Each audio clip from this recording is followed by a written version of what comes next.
కొండ చేతిలో ఉన్నవాడివే, కుబేరుడు పక్కన చెయ్యి కట్టుకు నిలబడతాడే, నీ విభూతి చేత మహదైశ్వర్యములను సృజించగలిగిన వాడివే, ఏ కర్మకాలి శ్మశానంలో ఉంటావయా, ఎందుకున్నావని అడిగింది.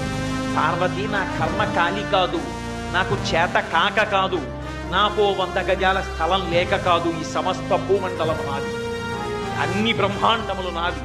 ఎందుకున్నానో తెలుసా? 2 కారణములకున్నాను. నా అంత వాణ్ణి నేను, తెల్లగా ఉంటాను, పొడుగ్గా ఉంటాను, నాకు ఇంత పాండిత్యం వచ్చు, నాకు ఇన్ని ఉపన్యాసాలు చెప్పాను, ఇంత బాగా నటించాను, ఇంత ఐశ్వర్యం ఉంది, ఇంత పెద్ద ఉద్యోగస్తుడిని, ఇంత అధికారిని, ఇన్ని చెప్పుకున్నవాడి ఊపిరి వెళ్ళిపోయాక వాణ్ణి తీసుకొచ్చి కొడుకు కట్టెల్లో పెట్టి అగ్నిహోత్రంలో వేల్చి కపాలం పగిలిపోయాక ఇంటికి వెళ్ళిపోతాడు స్నానం చేసి. అప్పుడు ఆ జీవుడు శరీరంలోంచి పైకి లేచి నించుంటాడు. ఈ చుట్టూ ఉగ్రమైన భూతగణములను చూస్తాడు. నా వారన్న వారెవ్వరు ఉండరు. సూర్యాస్తమయానికి ముందే ప్రేత సంస్కారం అవుతుంది కాబట్టి తిరిగి తన ఇంటికి వెళ్ళలేడు. ఆ శరీరంతో ఇక పంపరు బయటికి. కాబట్టి పగలున్నంతసేపు అక్కడే ఉండాలి. అవన్నీ చూసి హడిలిపోతాడు.